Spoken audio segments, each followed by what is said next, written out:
And the Progressive Democratic Party says it's committed to supporting the government in defending Gibraltar's waters, but reminds Number 6 Convent Place that Gibraltarians cannot continue to be humiliated daily through challenges to sovereignty. Reacting to the publication of the fishing report, party leader Nick Cruz says the matter needs urgent diplomatic resolution. He spoke to Stephen Neish, who asked him whether the report had been what he'd expected. Well, it's exactly what I think I expected and what most people in Gibraltar expect. The position is clear. Gibraltar has its territorial waters. We are able to legislate as we wish. We have laws, they must be obeyed, and the law must be enforced. And that's really what comes out of the report. It also makes it abundantly clear that there is suggestions, a way forward, licensing, the establishment of a fishing authority. We, last May, proposed that before anyone else had mentioned it.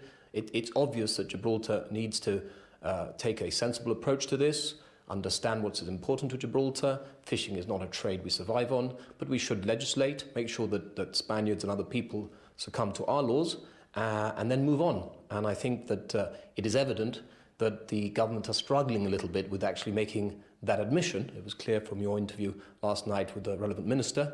And I think it's plain to see that everybody understands what's going on. It's a question of making it formal, having a formal agreement, licensing it and allowing fishing in a sensible, environmentally friendly manner to progress. And that's what we've been saying, and our position has been entirely vindicated by this report, and I expect by the government's measures that will be introduced shortly. Yes, by the autumn, in fact, is when the government says it hopes to have this plan, this strategy in place.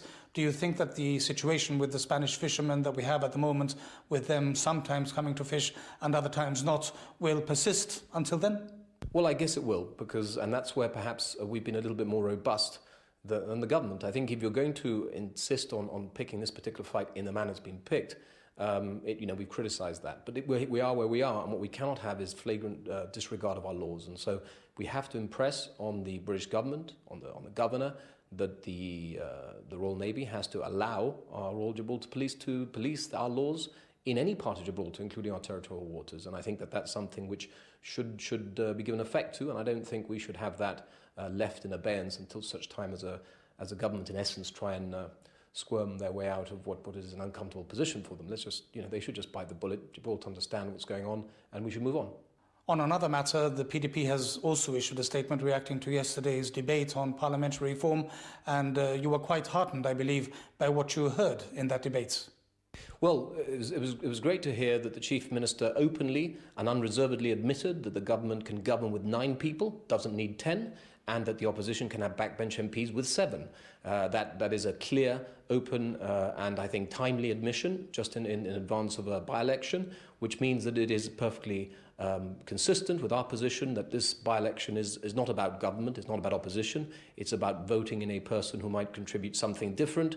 It's now been reaffirmed by the government and the leader of the opposition. We also welcome that this is going to a select committee, and we'll be able to hopefully give further evidence to that committee, and that the Chief Minister's views on enlargement aren't cast in concrete, and that the leader of opposition now joins us and supports our views on democratic reform and enlargement of the House in the manner that we've suggested.